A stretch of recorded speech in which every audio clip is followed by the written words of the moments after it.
नमस्कार दोस्तों हमारे YouTube चैनल प्रभु यूपीपी में आप सबका एक बार फिर से स्वागत है। दोस्तों बिहार पुलिस का फॉर्म निकल चुका है और आपको मैं बताना चाहूंगा कि 20 जून से लेकर के 20 जुलाई तक इसका फॉर्म जो है भरा जाएगा। दोस्तों कुल 21,391 पदों पर जो है भर्ती की जानी है। और दोस्तों आज की इस वीडियो में मैं आपको आवेदन के लिए जो आवश्यक पात्रता है, आप कह सकते हैं जो एलिजिबिलिटी है, वो क्या क्या है, वो सारी चीजें मैं आपको एक एक करके बारी बारी बताने वाला हूं। चाहे वो आयु सीमा की बात हो जाए, चाहे वो हाइट की बात हो, चाहे वो चेस्ट की बात हो मेल के लिए, फिर महिलाओं के लिए जो वेट है, कितना वेट होना चाहिए, सारी चीजें मैं एक एक करके आपको बताने वाला हूं। दोस्तों सबसे पहले बात करें, ये जो फॉर्म निकला है ये 10+2 पर निकला है, यानी कि आपका 12वीं पास होना आवश्यक है या फिर 12वीं के समकक्ष अगर आपने कोई डिग्री लिया हुआ है तो भी आप फॉर्म भर सकते हैं। दोस्तों सबसे पहले हम आयु सीमा को देखते हैं।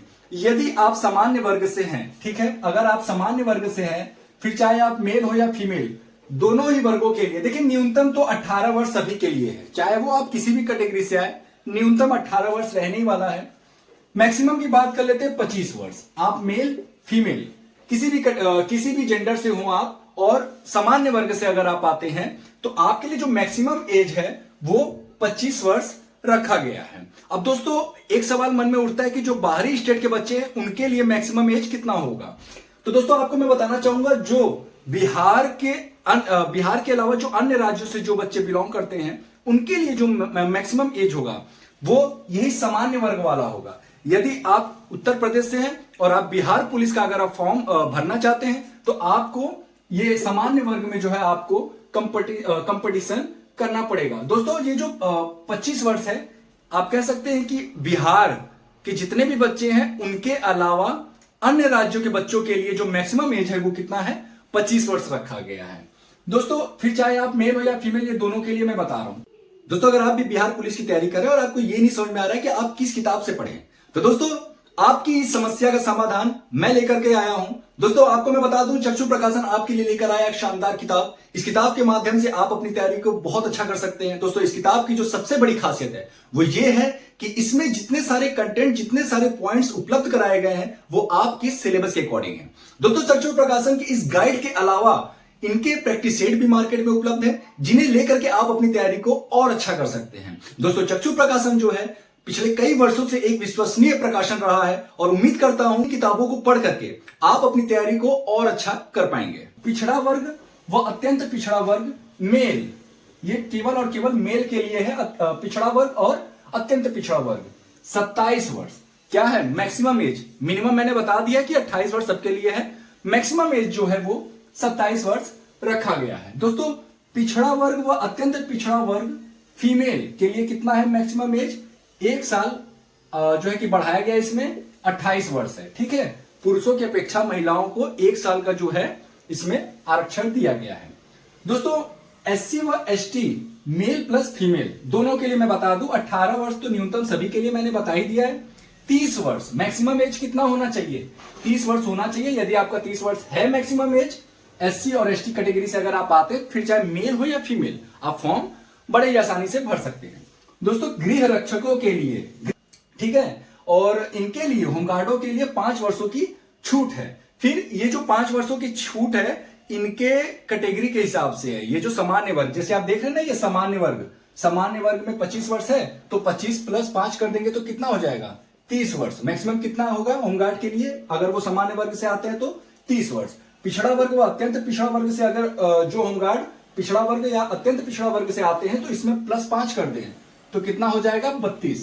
कितना हो गया, 32। मतलब ये मैक्सिमम एज है। ठीक है, इस तरीके से जो है 5 वर्षों की छूट अलग अलग कैटेगरी के लिए जो है कि रखा गया है। गृह रक्षकों के लिए, होमगार्ड के लिए। दोस्तों शारीरिक मापदंड की अब बात कर लेते हैं। जो शारीरिक मापदंड है, ठीक है, वो क्या क्या है। सबसे पहले हाइट की बात आती है। सामान्य व पिछड़ा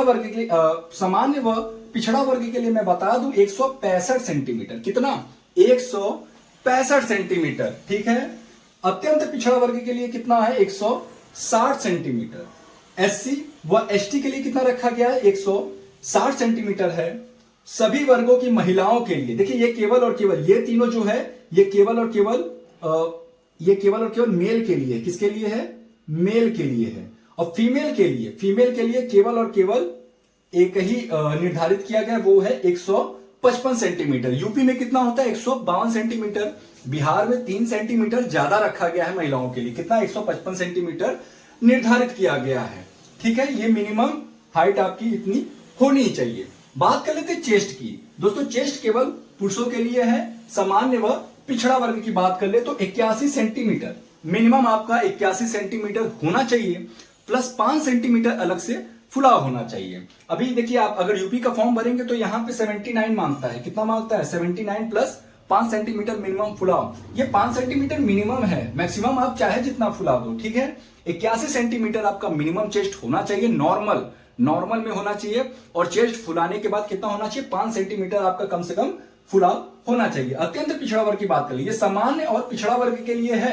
अत्यंत पिछड़ा वर्ग के लिए मैं बता दूं मिनिमम तो 81 सेंटीमीटर ही है, 5 सेंटीमीटर अलग से फुलाव दोनों के लिए सेम ही रखा गया है। बात करें अगर एससी और एसटी के लिए, एससी और एसटी के लिए यूपी में जो मांगा जाता है वही मांगा जाता है वहां पे बिहार पुलिस में 79 सेंटीमीटर प्लस 5 सेंटीमीटर अलग से फुलाव। दोस्तों महिलाओं के लिए न्यूनतम वजन रखा गया है। ठीक है, महिलाओं के लिए वजन रखा गया न्यूनतम कितना होना चाहिए 48 केजी। कितना होना चाहिए 48 किलोग्राम जो है न्यूनतम उनका वजन होना चाहिए, मैक्सिमम चाहे जितना। ठीक है, तो दोस्तों ये रहा आवेदन हेतु जो पात्रता है।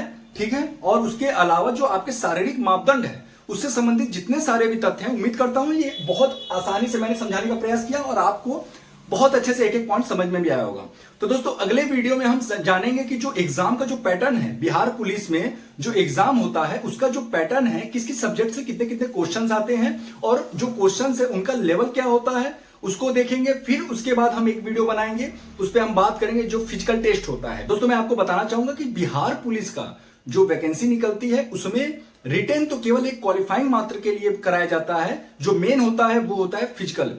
जो फिजिकल होता है उसी के आधार पे फाइनल मेरिट या फिर कट ऑफ जो है निर्धारित किया जाता है। तो दोस्तों ये रहा हमारा आज का वीडियो। उम्मीद करता हूं बिहार पुलिस की जो न्यू वैकेंसी है 21,391, इससे संबंधित जितने सारे फैक्ट मैंने बताए वो आपको बखूबी समझ में आएगा। दोस्तों वीडियो कैसा लगा हमें नीचे कमेंट बॉक्स में लिखकर जरूर बताएं। दोस्तों वीडियो अगर अच्छा लगा तो प्लीज वीडियो को लाइक करें, चैनल को सब्सक्राइब करें। दोस्तों फिर मिलेंगे किसी अन्य वीडियो के साथ, तब तक के लिए जय हिंद जय भारत।